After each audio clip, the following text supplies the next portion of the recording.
Pourquoi aquí vamos? Oui, pourquoi le titre Aquí vamos? Porque aquí estamos. Yann, qui est ce personnage que tu interprètes? Un masque, déjà. Un masque et un corps et un état, je crois. Voilà. De l'être et du monde. Obligé de travailler en binôme, obligé de se faire confiance et d'être un peu dans sa tête. Et puis voilà, c'est bien, non? Ouais, une immersion mentale. Voilà, dans un univers un peu particulier. Et puis à trois, voilà, on était tous les trois. C'était aussi quelque chose de nouveau, je pense. Yann tout seul derrière la caméra, qui fait partie de... Devant. Oui, c'est moi qui toi suis derrière, ouais, toi t'es devant. Qui est de tous les plans à peu près. Voilà, peut-être cette nouveauté-là aussi d'être immergé aussi dans cette nature qui est bien, elle est bien présente. Sur un film comme celui-ci où l'image a son importance, parce qu'il n'y a pas de dialogue, il va y avoir certainement des moments en voix off. Donc on travaille avec le noir et blanc, on fait aussi immerger de la couleur par moment.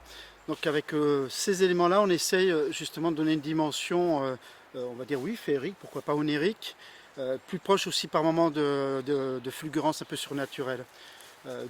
D'où je trouve ça assez intéressant justement de dire que c'est un film, le genre, ça serait plutôt réalisme magique.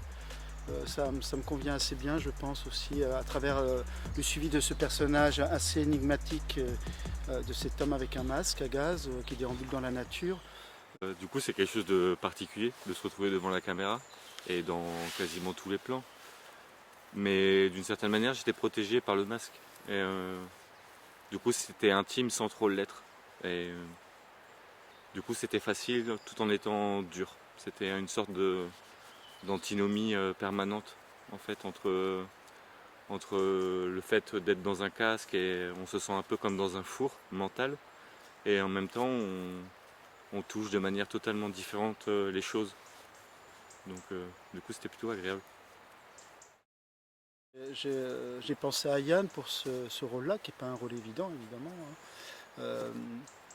C'est parce que dans son propre travail de plasticien que je suis, régulièrement Yann me montre un peu ce qu'il fait. Il y a toujours un personnage aussi énigmatique, dont on ne voit pas le visage, qui est comme une ombre, une silhouette, qui apparaît, voilà, qui est au fond, sur le côté, etc. Et je trouvais ça très intriguant, très intéressant. Et au moment où j'ai commencé à réfléchir sur ce personnage-là et chercher quelqu'un,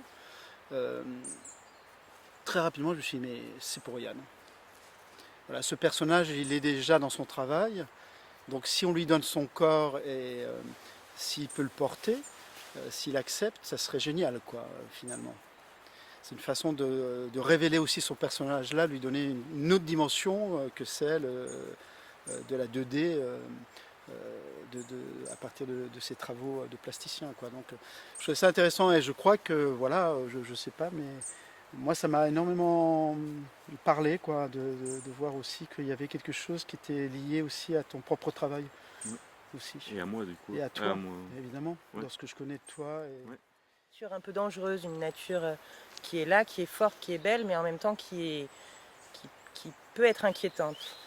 Donc voilà, trouver effectivement des plans, des axes qui nous font dire que cette nature, elle est fragile, imposante et un peu inquiétante aussi.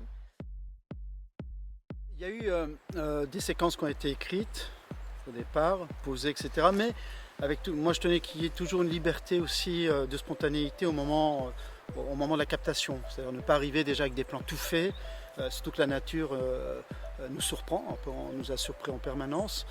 Et donc se laisser cette liberté à un moment donné, dire, bah, non, on laisse tomber ça, on va vers là, parce que là il y a quelque chose qui est possible. Voilà. Et cette liberté-là, on l'a aussi par la légèreté de l'équipe, le fait qu'effectivement on soit on va dire un trio, on va dire. Donc il y a cette possibilité de rapidement d'échanger ce qui avait été prévu, tout en gardant le cadre évidemment, et d'aller capter des choses qui nous semblaient émotionnellement et au niveau de la sensibilité proche de vers ce quoi on allait, quoi. Et petit à petit, finalement, petit à petit du tournage, on a découvert aussi le personnage, il s'est construit en même temps, bon voilà.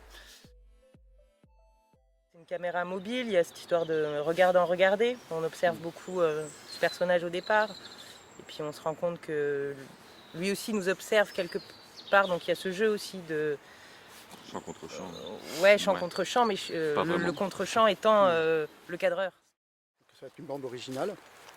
Il y aura logiquement trois musiciens. Il y a donc Lou pour toute la partie insomnie qui a composé les morceaux. Il y aura Stéphane pour d'autres morceaux. Et il y a donc le groupe d'Eric, Caravaggio. Caravaggio. Ils sont pas encore au courant. Ils ne sont pas encore au courant, mais on va leur demander des autorisations bien, pour ouais. certaines musiques qui sont déjà composées par contre. Par contre, les deux autres musiciens, ça va être une musique originale.